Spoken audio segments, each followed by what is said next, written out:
he frozen like that? I'm not quite sure. It's a type of sand lizard. I'm not going to tell you exactly what sand lizard. I'm not exactly sure which one. They're mostly active in the daytime. Not quite sure. Maybe he's hoping we won't see him. Sort of the first rule of camouflage with most things is to not move, and then you're not likely to be seen.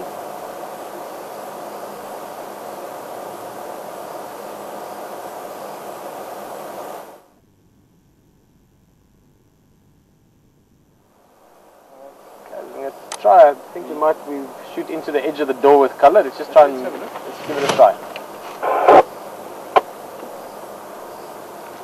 I'm going to change to colour quickly.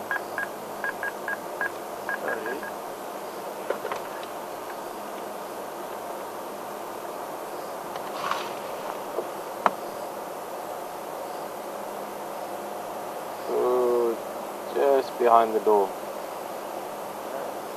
Let's see if he sticks around. At his nose there. You see the tip of his nose. There's his head. Yeah, put a bit more light in him, Peter. There he is. There we go. A bit more light.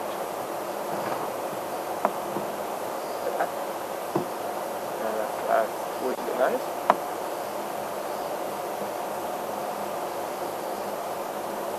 Look at those amazing patterns. Look at the scales on top of his head. Coarse skin as well, busy breathing. What's this? A letter for me. Amazing, eh? If you start looking at the details of things,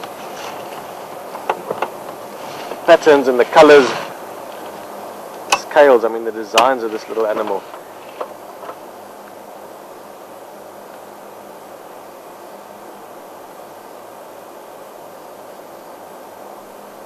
I'm sure he's enjoying this light. There's enough warmth on him that he would feel it.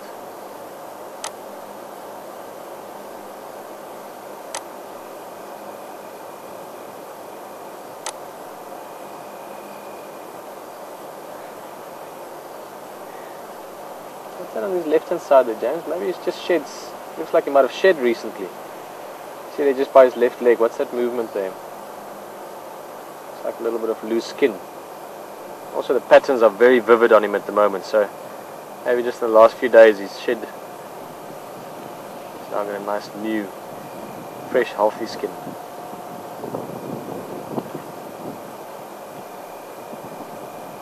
See if he walks on, maybe he's deciding that we're not threatening him. I think that's the reason why he was freezing, James.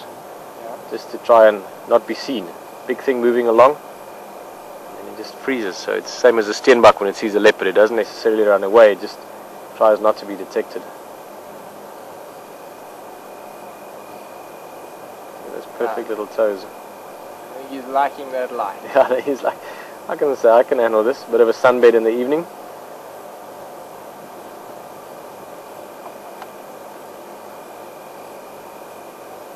Well, a bit of a lucky spot seeing a small little guy like this. I think we're gonna move on. He's showing more patience than we are.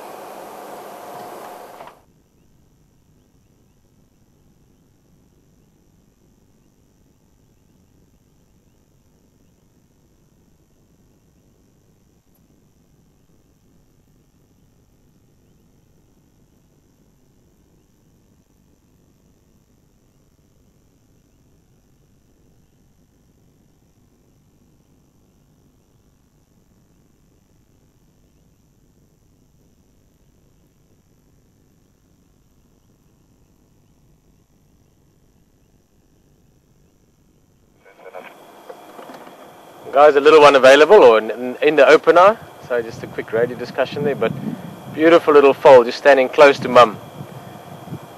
Also interesting to keep in mind that you can't say exactly what the world looks like to other animals, how they see things, but your predators have got the eye structure. Basically, you've got two components, if you want, that make up the eye, and you've got cones and you've got rods. And cones typically influence the kind of color perception you have.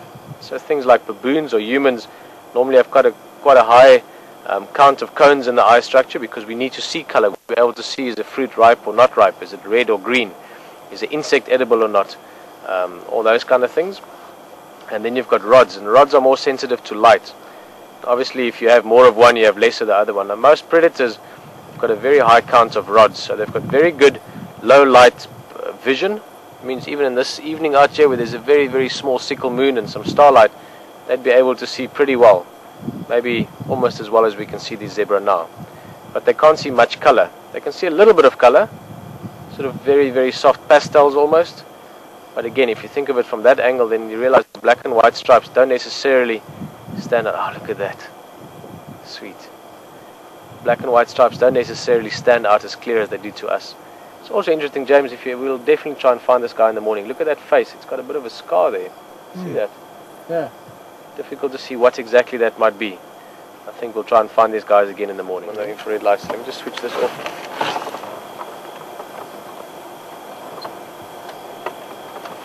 Okay, so now it's a little bit difficult because the zebras aren't moving much, but typically we refer to it as knees just because as humans we tend to think of it. So if you look at this zebra now, let me just try and find where's my... Let me just try and find where my hand is. There we go. If you look at that front leg as it's walking now, it won't really work. But as the leg bends, sort of just below that black dot on the leg, that's what you would think of as the knee. But that's actually the wrist or the ankle.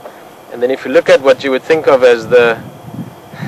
it's always difficult to explain it like that. If you look further up towards the body where that leg is bending, so if you look at the front leg, that zebra on the left there again, where the leg joins the body, that is where, that's actually where the knee is. I don't know, that doesn't quite make sense. I'm going to show this again tomorrow, Kirsty, if you're on drive with us in the morning or the afternoon.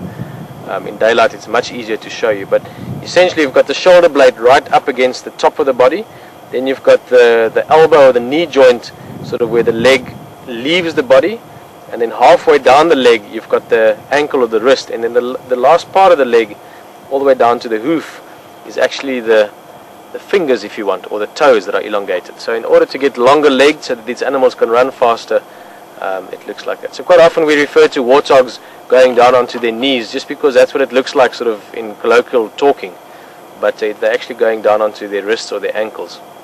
It's a bit of an awkward explanation. Like I said, tomorrow if you're on drive with us, Kirsty, send this question through again, remind us, and I'll show you in daylight. It's much easier to visually show it when we've got a good example.